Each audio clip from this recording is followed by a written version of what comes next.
దేవుని పరిశుద్ధమైన నామమునకు మహిమ ఘనత ప్రభావములు కలుగునుగాక. వీక్షిస్తున్న మీ అందరికీ కూడా మన ప్రభువైన యేసుక్రీస్తు నామములో శుభాభివందనాలు తెలియచేస్తూ, ఈరోజు మన దేవుని మహిమ కలిగినటువంటి మాటలు 2వ రాజుల గ్రంథము 6వ అధ్యాయము 16వ వచనం. భయపడవద్దు, మన పక్షాన ఉన్నవారు వారికంటే అధికులై ఉన్నారు. ప్రియమైనటువంటి దేవుని బిడ్డలారా, విశ్వాసము లేకుండా దేవునికి ఇష్టలై ఉండుట అసాధ్యము అనుంది బైబిల్లో. ఒక రోజున ఎలీషా విశ్వాసము కలిగి అతడు శత్రువుల మధ్యలోనికి వెళ్తున్నప్పుడు గెహజీ అతన్ని చూసి, అయ్యా, మన చుట్టూ శత్రు సమూహము ఉన్నారు అని కలవరపడుతూ భయపడుతూ ఉంటాడు.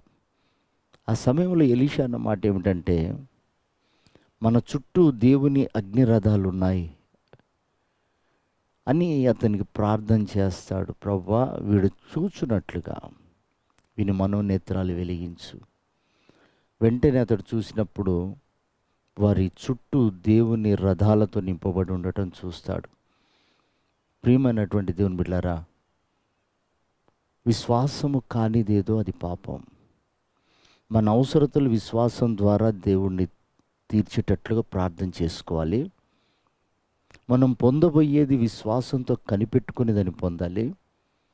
మనము పొందుకున్న వాటన్నిటిని కూడా విశ్వాసము ద్వారా కాపాడుకోవాలి.